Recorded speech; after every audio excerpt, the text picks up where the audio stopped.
Unamuno de la mano con Shakespeare en las respuestas del existencialismo a través del monólogo interior. En esta ponencia vamos a analizar la postura existencialista que se establece desde el hombre renacentista hasta el hombre moderno, analizando los escritos de Niebla de Unamuno en paralelo con Hamlet de Shakespeare. Para empezar esta ponencia vamos a conocer algunos datos importantes acerca de nuestros personajes principales. Para empezar vamos a hablar un poco sobre la biografía de Miguel de Unamuno. Él fue un filósofo, el cual fue uno de los personajes más influyentes de la generación del 98. Conocía lenguas y literaturas modernas y antiguas e incorporaba en sus estudios a Kant, a Hegel, a Kierkegaard, Nietzsche, Schopenhauer e Ibsen. Refleja su angustia por la división entre lo ideal y lo real, entre el corazón y la razón. La fe es su problema central en su obra, la fe individual y la personal. La fe llega a ser una afirmación del individuo. La vida en su forma. Él anticipa el existencialismo como de los años 30, 40 y 50 y usan el término preexistencialista, pero es más apropiado hablar del vitalismo unamuniano. Esto también empleaba un lenguaje esencial, sin adornos para transmitir sus ideas.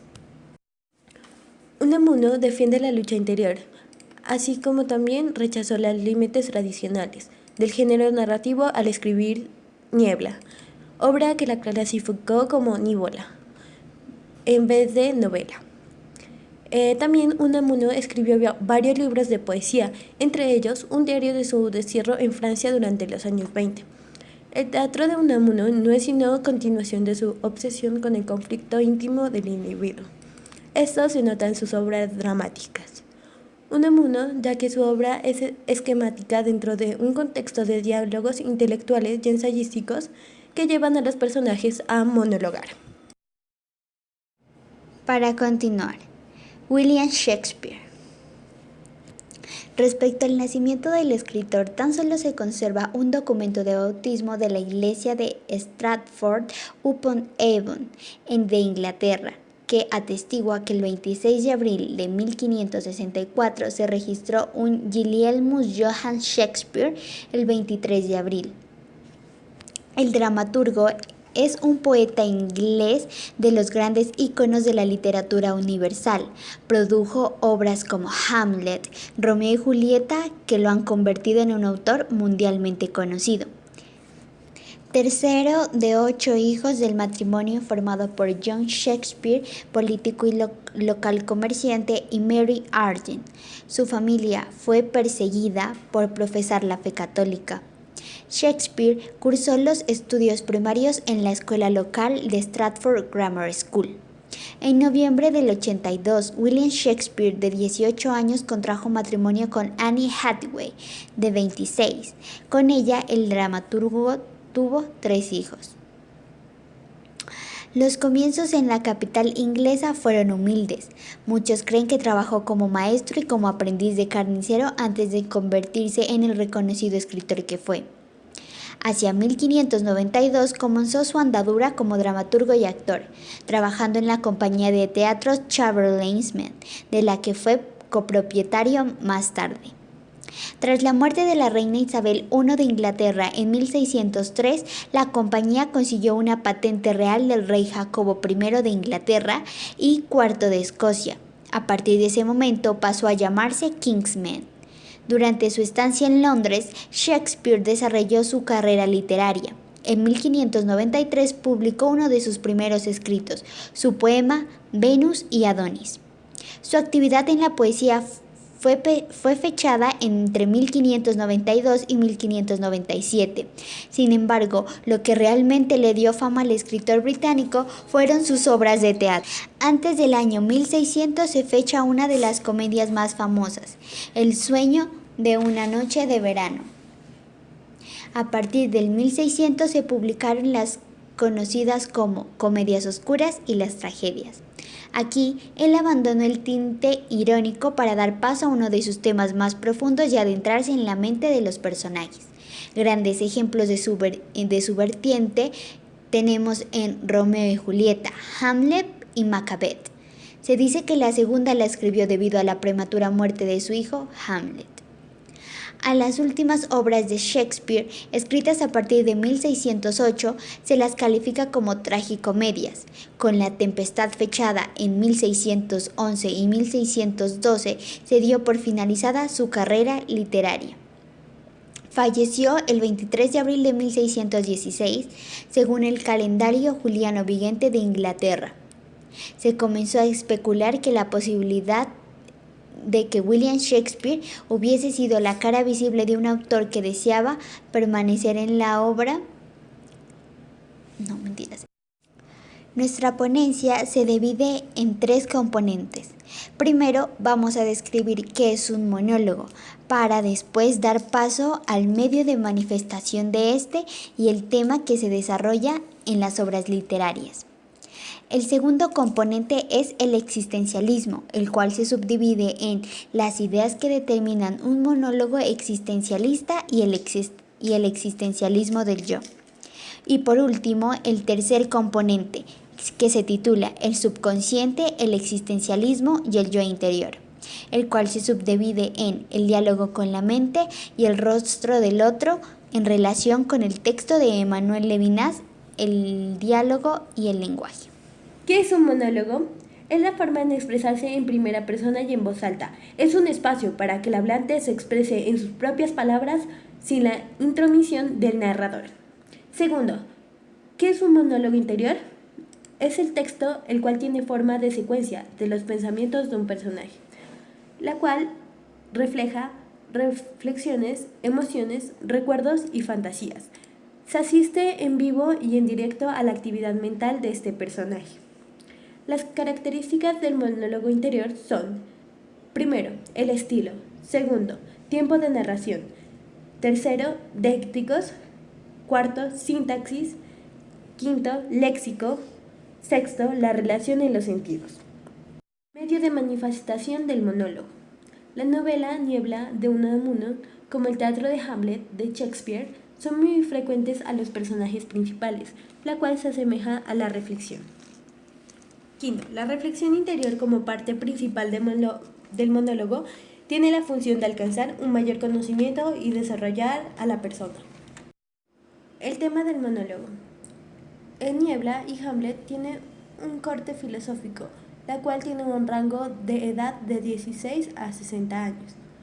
Esto está apto para grupos de estudio, investigación, cátedras, existencialismos, psicología, entre otros. Esto hace interesante para el público mencionado. Para exponer el segundo componente tenemos al existencialismo. Este se divide en ideas que determinan un monólogo existencialista. En cuanto a Niebla, el personaje es un hombre rico, pacífico y tiene muchas preguntas profundas filosóficas, las cuales se liberan al cruzar en la carretera con una mujer llamada Eugenia, la que próximamente se convertirá en la musa de sus desventajas a nivel personal. En cuanto a Hamlet, el conflicto empieza cuando el príncipe es visitado por un fantasma de su difunto padre, el cual le informa que fue asesinado por Claudio. Entonces, este debe vengar la muerte de su padre y por esto desarrolla un plan para matar a Claudio. Él tiene la impresión de que la intención de fingirse poco cuerdo se va tornando cada vez menos intensa y que la locura, la demencia, se comienza a hacer terrible y real de otro modo que no se entienden muchas de sus acciones, comportamiento y desdén hacia su propia madre.